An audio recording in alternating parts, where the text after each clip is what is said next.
Myths about dogs began to appear several thousand years ago, when people first tamed these animals.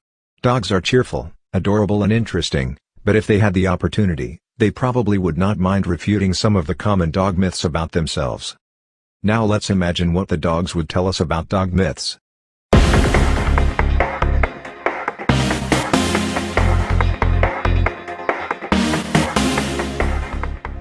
Six dog myths they would debunk if they could speak.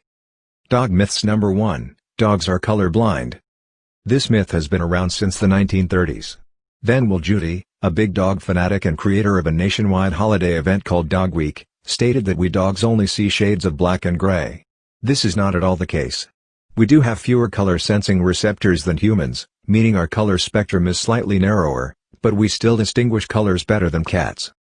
Dog myths number 2, a dog's mouth is cleaner than a human mouth. Have you ever seen a person eating garbage cans, cat feces, or licking something incomprehensible from the sidewalk? So, I didn't see it, but we, dogs, do it from time to time. It's fun and we love it. Sorry, but we are not ashamed for this. However, our mouths have different useful things. For example, the tongue, with which it is easy to remove dirt from wounds, or saliva, which is the first obstacle to infection. Life is such that we dogs eat a lot of obscene things, and many bacteria live in our mouths, many of which are potentially harmful.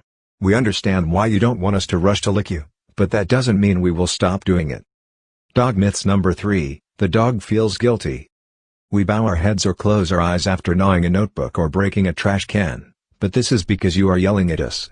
It is difficult for us to understand that all this is not considered normal in the human world. By the way, do you even know how boring you are? We need to be more fun. Chew a boot at least once in your life. As soon as we see that you are upset about something, we immediately use our ability to calm you down. We may pretend to be sorry, but in reality we are not. We just know how to behave in such a situation. How can you blame us for this? Dog myths number 4, dogs eat grass if they get sick. Don't jump to conclusions when you see us gnawing grass on your lawn.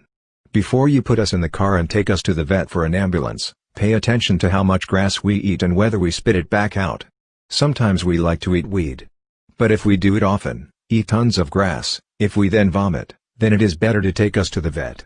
It is not at all necessary that we are sick with something, this behavior may be a sign of something else. Dog myths number 5, dogs naturally have a bad mouth odor. I admit that some of us do have a stench, but it's not that our mouths, by definition, give off an unpleasant odor, and it's not that we eat smelly and vile waste. The bad smell usually does not come from food stuck between the fangs. These can be problems both in the mouth and in the abdomen. If you smell a bad smell, you should contact your veterinarian and make sure that there are no serious health problems. Perhaps we should learn to brush our teeth properly. Dog myths number 6, can't train an old dog. The older the animal is, the smarter it is, and dogs can be trained at least some techniques at any age. Training can be of some benefit to older dogs. She gives us confidence and strengthens our friendship with the owner. But it is necessary to train people so that they do not demand too much from the old dogs, whose bodies and brains are no longer the same. We may not always be able to perform the same tricks as our younger and more mobile brethren. Be patient when teaching us new skills or weaning us from unwanted habits. Believe me, if there is a reward for it, most of us will rush into battle, regardless of age. If some ideas about the behavior of dogs are passed from owner to owner, they are not necessarily true. Feel free to ask your veterinarian something if you have questions about your dog.